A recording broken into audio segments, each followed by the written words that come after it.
Hey everyone! So the mental health has been kind of in the shitter, and if you are new to this channel, let me tell you this.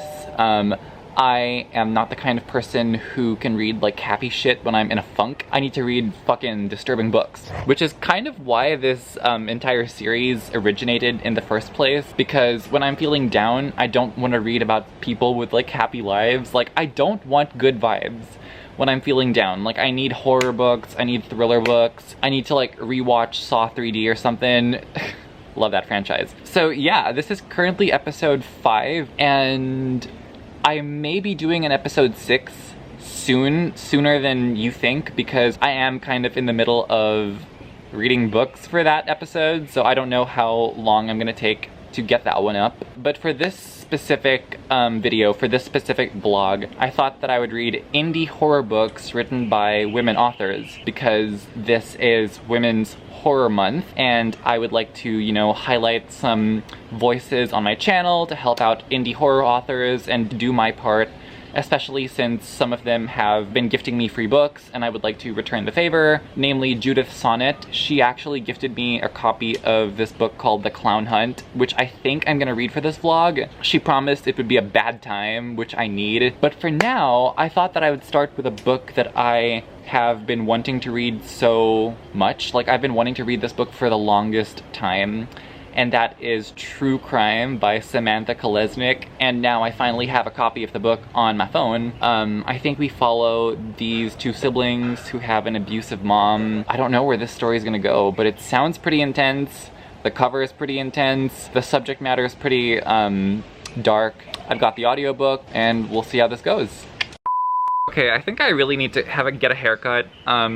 Trivia about me: I haven't been into the salon or the barbershop since I was in high school, so I'm not gonna say when that was because I don't want to age myself, because insecurity at the heart. But yeah, I don't want to ask people to guess my age because I feel like I'm gonna be really offended. High school was some years ago, and I need to cut my hair because I've been practicing, and it's at that phase where it looks a bit like a rat's nest. So you have that phase where the day you cut the hair, when it's just like really awkwardly short, and then it starts to look good about 3 weeks after, but then 2 months after, and I did cut my hair last in January. It was a whole drama thing in my early vlogs. I complained about how I fucked my hair up, and I did. But yeah, 3 weeks after the initial haircut is when it starts to look good again. And then 2 months after is when it starts to look like... Okay. Dogs are possessed. 2 months after is when it starts to look like a rat's nest, so I'm doing my best to hide it, okay? But yeah, definitely need to work on this. I'm very wary about holding this too close to my face. I feel like I hold my camera too close to my face in some of my videos. I uploaded a video, a vlog, reading Rock, Paper, Scissors by Alice Feeney, and I swear you could like dead ass see the inside of my nose. It was just awful. But like, you think I want to refilm an authentic reaction? Fuck no. So enjoy my nose. What am I talking about? So yeah, I am a bit further into the book. These two kids have a very unlucky life. Their mom's a cunt. Their mom is a bitch. I sincerely hope they find a way to get out of that house. I'm really liking the writing so far. I'm really liking the dialogue and just the overall vibe of this story. I'm vibing with it, okay? I'm into it. I'm invested. I don't want to predict a rating just now because, you know, many books start off good, but then they just go down in quality. So I'm just sincerely hoping that that's not the case with this book, because I really want to enjoy this book, you know? So we'll see how that goes. We'll see what the vibes are. It's pretty short, so I'm definitely gonna finish it within the day. And yeah, I think I'm gonna do Clown Hunt after this, and then I don't know who the third author is gonna be. I've got some choices, but we'll see what's up. Okay, I'm gonna continue reading, and then I will update you when I update you. A few moments later. This book starts off very triggering, like right on the onset.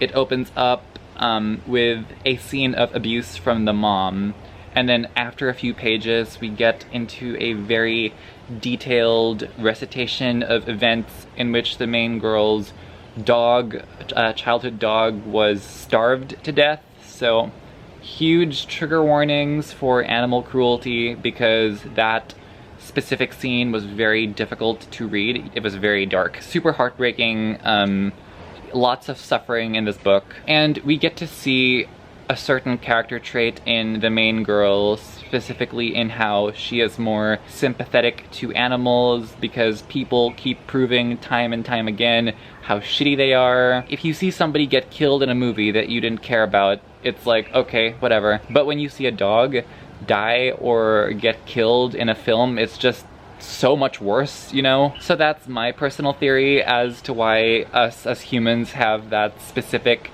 visceral reaction in scenes like that. And this book really does capture very well what it's like to be living in the body of someone who was sexualized from a very young age. She really hates herself for the fact that people find her, you know, attractive and stuff. Her beauty just earns her lust from other men and attracts unwanted attention, inappropriate attention from really gross people. I would say that this reminds me of the film Monster with Charlize Theron. And then another movie I would recommend if you enjoy this book is Badlands by Terrence Malick. It follows Sissy Spacek and Martin Sheen when they were very young, and they go on this crime spree. She is young and innocent, and he is like a much older, hardened man who is open to doing crime. Setting-wise, this movie does remind me of the film that won Best Picture last time, Nomadland, with Frances McDormand. You know, the fact that it's set in like vast swathes of America that are seen as like forgotten lands, wide open plains, beautiful film. And I can imagine that if this was ever adapted to film, it would be just a visually stunning, gorgeous movie. I mean, to think about what Chloe Zhao could do with a story like this, very much in her wheelhouse. I would definitely like to see this adapted to film at one point because I'm really, really enjoying the character, the complexity, the story, the setting. This book is like literally firing from all cylinders so far, and I'm very, very impressed with it. It deals with themes of reducing someone to one negative character trait and refusing to see the humanity in people. And this book argues, in a sense, that people are victims of a system that punishes a certain outcome and doesn't look at the root causes. I'm really enjoying this book. It is surprising the hell out of me. It's really good on every single level. It makes me want to rewatch Badlands and Monster and Nomadland, actually. So yeah, I'm gonna continue reading a bit more, and I'll check in soon. Later that day. Hey everyone, so it's later in the day, it's about 4 p.m. in the afternoon, and I am nearly done with True Crime by Samantha Kolesnik. I am absolutely loving this book so much. I just turned on the camera because I wanted to check in and share with you a thing that I realized while reading this book, and it's a question this book asks and a theme this book grapples with very, very well. And it asks the question, like, you know, how does the world make its villains? If you've seen my book talk on the book Perfume, the Story of a Murderer, I actually do discuss the character of Jean-Baptiste Granouille. I talk about how he had never known love or empathy from the day he was born, and he never had an understanding of those two concepts, and that tied into, you know, the serial killer that he became. A lot of the youth in this book see themselves as unwanted or unloved children, and there really are no easy answers to why these vicious cycles keep happening. There's always that cliche that people say about how hurt people hurt other people. Also, I just got to another scene with like animal abuse, so yeah, huge trigger warning for animal cruelty in this book. I did notice this line in the book where the main girl says, "We are all Moses." So Moses was the dog I told you about at the beginning of the book. Her dog that the mom, you know, abused to death. Just disgusting scene. And what this seems to suggest is that people are born innocent, and then it just goes to show how some people turn out when they know nothing but cruelty. And this doesn't excuse crime, of course. Every criminal should be prosecuted to the full extent of the law, should they be, you know, killers and stuff. But yeah, it's a really interesting sentiment because, you know, an innocent puppy, an innocent child, yeah, definitely gives you a lot to think about. I'm really enjoying this book. It's so good. This book is so good. Yeah, gonna go on my walk. Okay, hi. I just finished the book. I loved it so much. It was so amazing. Yeah, I took note of this quote I really liked, and it goes, "You can be the best parent Monday to Friday, but if you hit your kid on Saturday, that's all they'll remember." That, okay? You parents watching this, that. Just saying. And I love how ultimately, in the end of this book, one of the main points is that in culture, people are so fascinated by serial killers. Some even, for some reason, go on to like stan them and ask questions like, who's your favorite serial killer? It's just like, what? Come on. And the movie Natural Born Killers with Woody Harrelson and Juliette Lewis, that movie actually criticizes the notion of like a culture that like idolizes these evil people. Great film.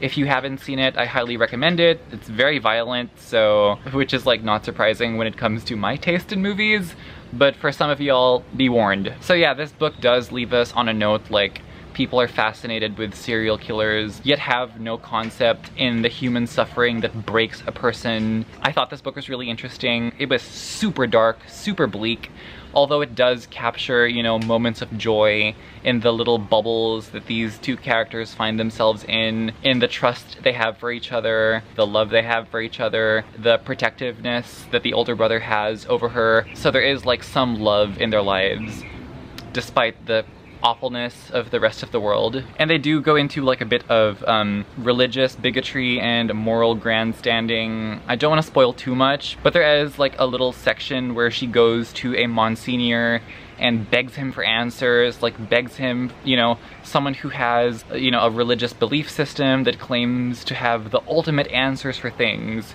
She asks him like, why me? Why did this happen to me in this life? What could I possibly do? How do I change things? And there just aren't any easy answers. So that's a really interesting section, and it kind of ties very well into the finale and what she chooses to do before, you know, the book ends. This book is absolutely phenomenal. I don't even need to think, like, this is an obvious 5-star book. It was riveting from start to finish. I absolutely freaking loved every single thing about this book. Yes, it's pretty short, but it packs a huge punch and it does feel like a full story. Highly recommended, 5 stars, incredible. Can't wait to see what I'm gonna read next. I think I'm gonna try reading Clown Hunt next, so we'll see how that goes. And yeah, I'll check in soon. The next day. Alright, so I've made some pancakes, and this is a cold brew. Let's mix it up a little. Yes, shaken, not stirred. I cannot wait to dig into this. It looks so delicious. Let me go to a place with less glare. Okay, hi, better. So I just went on my run. It was pretty intense today. The sun was out. I needed a good cardio day, so forgive me if I'm sweaty, but this is how you're supposed to look after a workout, okay? You're not like these fitness people on Instagram that look like $1,000,000 and are still glowing after they do like crunches and shit. How? Anyway, yeah, so I got my cardio in, and I am, oh, not the sweat. And I'm about to start The Clown Hunt by Judith Sonnet. I'm gonna just straight up like try to binge this whole thing in one day, like I did with the last book. I think I can. I think I got this. I'm fully awake. I'm ready to be scared. So we'll see what's up. We'll see what the vibes are. We'll see what the vibes actually are. I'm just gonna do a cool down walk, and then I'm gonna start the book. I've got the book on my phone. Thank you, Judith. And yeah, look forward to an honest review.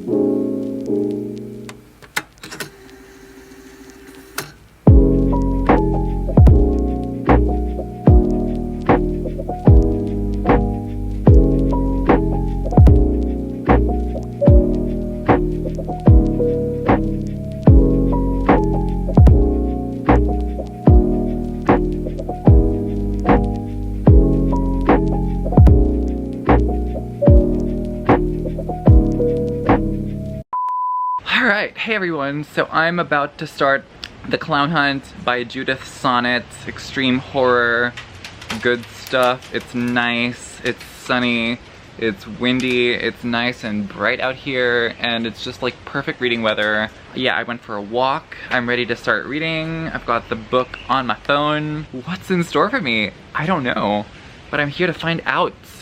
Okay, I'm expecting this book to open up with a bang, because the other one opened up with like a scene that was just like, okay. But here we go, extreme horror, time to fuck myself up in the best way. Chat soon. Okay, hello, what is up, my bitches? Hi. I get so depressed whenever the sun goes down because I just love this brightness. Okay, have any of you seen the film Midsummer? The film Midsummer with Florence Pugh Pew Pew?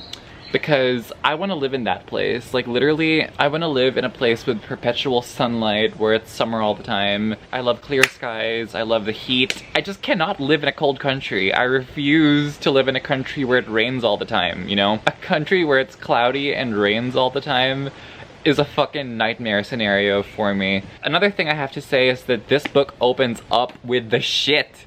Okay, Judith unleashes the fucking beast. Boom, right there. The prologue is like bang. The first chapter is like bang. I was just like, damn. Yeah, based on my mostly reliable recollection, I can definitely tell you that the way this book opens is a lot more beast mode than the way the other one opened, so I can only assume that I'm in for a wild ride.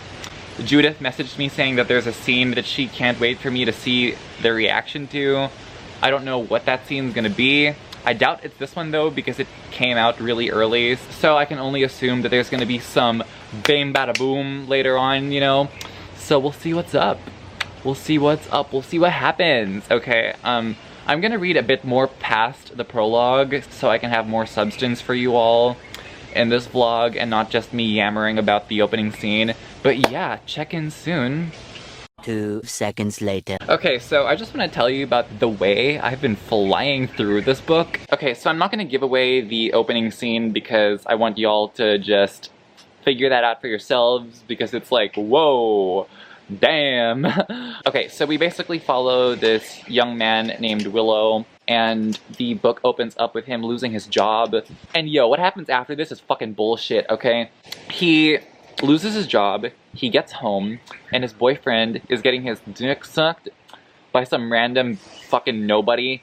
And I'm just like, bitch, I want this guy to die so bad. I'm like hoping that there's like I hope he like kills this guy for the audacity of this, you know, this fuck asshole. So he loses his job, he loses his relationship, and he loses his house, all in one fell swoop, which is sad.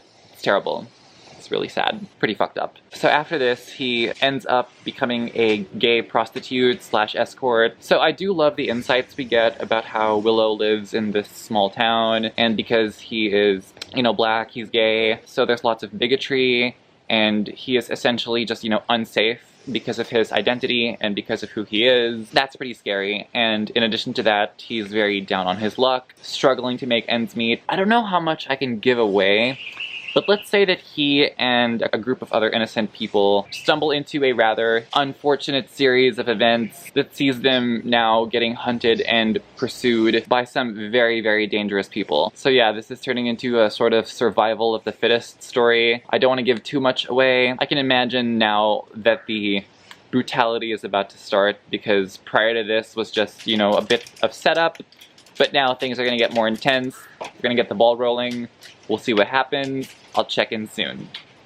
Okay, I'm a bit further in. I think some neighbor's doing some cleaning over there. I don't know. But yeah, I'm gonna tell you about this book. It's intense. It is pretty intense. It's got the feel of a slasher film. This is a very different book from the other one I read from Judith. That one was a lot more bleak, a lot more dark. And although, yes, this one is quite bleak, it's quite dark, it really has a genuinely fast-paced, adrenaline-filled kind of feel to it. It's super entertaining. Seeing Willow fight back is so much fun. I have cheered in several scenes. I'm sure a lot of you are curious about the gore. So far, the opening scene was the bloodiest scene, and yes, there has been some pretty gnarly graphic violence. However, there is something I wish this book had. I wish that there was more of the prostitution before we got into the horror part, because this is an extreme horror novel, and you know, extreme horror books have the ability to go further into places that mainstream, sanitized, mass market books that are designed to appeal to as wide an audience as possible don't go, because those books need to appeal to a mass audience, and then these books are kind of specialized for extreme horror fans like myself. So I wish that this book had taken that advantage and shown us more of the prostitution scene, you know, some creepy clients, what his life was like as he was doing that before we get into the scary stuff. I would have liked if that was a bit more explored, but again, it doesn't really negate the amount of fun I'm having right now, so we'll see how the rest of this goes. But yeah, so far I've just been out here enjoying the sun, enjoying the weather, enjoying the fresh air. I told you that my mental health has been in the shitter, but here's the thing, like, I only notice, and let me know if you can relate, that it only gets really bad at night. Like, during the day I can handle it, you know? Like when the sun is really bright, when I'm getting that light, that fresh air, and when I have an extreme horror novel, so it's literally like everything that makes me happy. Good weather and scary books. Like literally that is the perfect day, and I will check in soon. Later that day. Okay, I know I look like fucking shit or whatever, the crickets are going wild, but bitch, I just got to fucking, the end of chapter 12 in the book Clown Hunt. Let me just be real, if you want to keep your sanity when you get to chapter 12 of this book, just like scroll really fast, depending on how you're reading it, flip the pages really fast, because this is extreme horror, okay? Yeah, that being said, like, this is one of the most extreme horror scenes that I have come across. I feel like I know what scene Judith was alluding to when she was like, I can't wait for you to get to a certain scene, because bitch, that scene was like fucking, alright.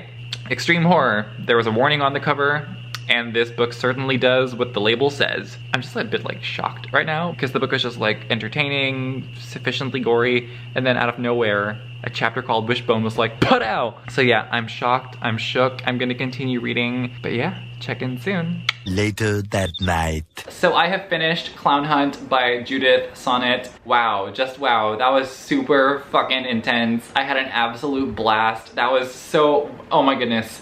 The finale had me like cheering. This is so different than the other book. I can't wait to read the other book I was gifted, Torture the Sinners, I think. But for now, let's talk about the Clown Hunt. It was super fun. Chapter 12, bitch, chapter 12, oh my gosh. You will not be ready for what happens in that chapter. I gasped. I'm pretty sure that that's the scene that Judith was alluding to when she was like, I can't wait for you to get to a certain scene. That was the scene, okay? So if you think you've got the guts to read something that I don't think I have ever seen in an extreme horror novel, go forth. But if not, I mean, I totally understand, so no worries. The whole book before that was R-rated violence. It was like, okay, Saw, Hostel, I've seen that, okay, all right.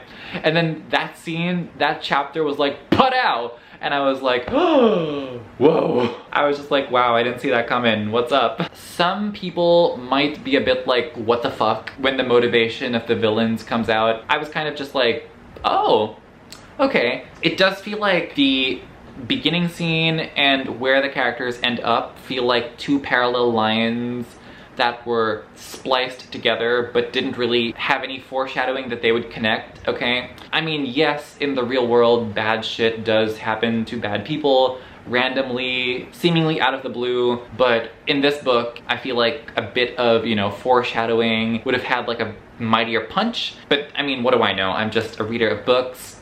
That's just my thing. And again, I need to reiterate, I wish that there was a lot more prostitution in this book. He kind of just ended up becoming a prostitute, and then the rest of the story just happened. I mean, I wish that that world of his that he had found himself in was fleshed out a bit more. Some kinky fucking, right? I mean, this is an extreme horror novel. Let's get extreme in all the aspects. But that's just me, okay? I'm pretty sure this will not be a complaint for any other people, but yeah, I've got to be honest, I've got to be fair. That's just a thing that was in my head. So with all that being said, I think I'm gonna give this one 4 stars. Definitely recommend it. If you have a free afternoon or evening in the future and you're in the mood for like a really fast-paced book with a slasher movie vibe, definitely check this one out, okay? All right, chat soon. The next day. All right, hey everyone, hi. So let me just find a place to sit. So I have finally decided which book I'm gonna read, and I'm gonna be reading Goddess of Filth, this one over here, because I've been seeing it discussed a lot on Bookstagram. Honestly, so far the least good thing I heard about this book was that it was just okay, so I haven't heard anyone saying that it was like really bad. It is a pretty short book, so I should get through this pretty quick. I might fly through it and just leave my review at the end, but whatever, we'll see what happens. Check in soon. So yeah, I'm just reading a bit, and then I'm gonna edit this vlog over here. Very late February wrap up. As for the book, I'm getting through it pretty quickly. Opens up with like a seance. Girl starts showing signs of possession, pretty intense. Shit's going down like right off the bat. Loving the friend group, loving the camaraderie so far. But yeah, I will keep on going and check in soon.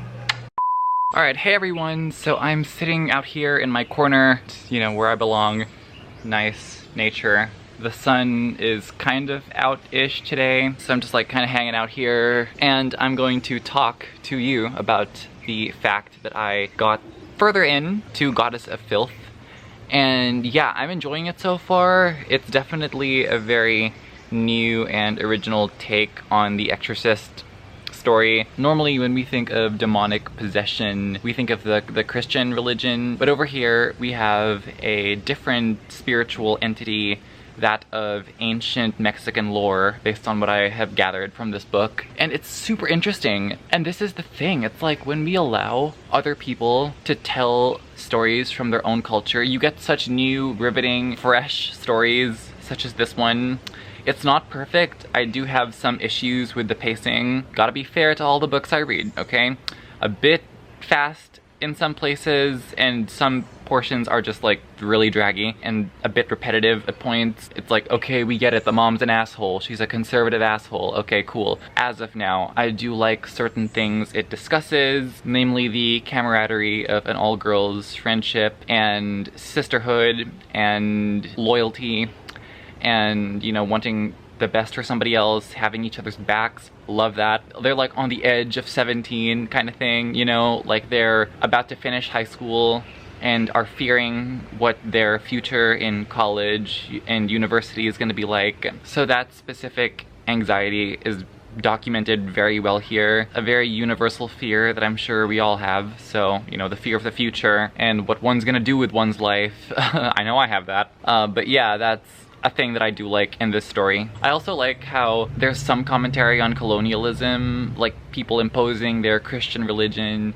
and this in turn leads to a culture that ties women to childbirth and men and expects women to be like declawed, submissive kittens, and the hypocrisy about how priests are the ones who forgive your sins, yet they themselves are sinners, and some are just like, you know, bad people. If you know the scandals, you know what I'm talking about. I also really like how we learn more about who this Goddess of Filth character is, and she ultimately, to me, represents this rebellion against the patriarchal systems that, you know, subdue these women and seek to subjugate them, the rigid conservative standards of the town. And yeah, I'm gonna read a bit more and check in soon. Anyway, yeah, I'm really sweaty right now. I've been on my walk, soaking up the vitamin D, you know, D to the face. Oh, there's a giant bee over there. That's my karma for making a dirty joke, whatever. Later that day. Hey everyone, I'm currently watching Last Night in Soho with my friend Danny. Hi Danny, hi. Hey. Danny, what do you think of all the men in this movie so far? Ew. I just finished the movie and it was like one of my new all-time favorite horror movies, honestly. I loved it so freaking much. Everything. Last Night in Soho, 10 out of 10. 1000% highly recommended. Beautiful film. Alright, hey everyone! So I finished the book and it was pretty good. I had no issues with the first act. I found it to be the most interesting. The second act was pretty good, but the finale felt a bit rushed. I don't know, I'd have to think about it more. Ultimately, this is a story about the subjugation and control of women in culture, a patriarchal, oppressive, conservative culture that teaches women to fear their own bodies and promotes being ashamed of one's body and one's sexuality, and the way a conservative Christian society would react to a woman who defied those norms that the culture put into place. Completely something worth having a conversation about and exploring. It gets interesting, and then it kind of just ends. Like, it felt very rushed. I can't quite put my finger on it. The third act kind of just was like super crammed in. I feel like it could have had a bit more, maybe like even 50 more pages. I think a longer length would have definitely benefited this story more. But of course, that's just my opinion. That doesn't make this book any less worth recommending. I do recommend it. Very interesting take on the exorcism genre. If you read this book, let me know what you thought. But yeah, for now, that's gonna be the end of this vlog. I hope you liked it. And yeah, thank you so much for watching.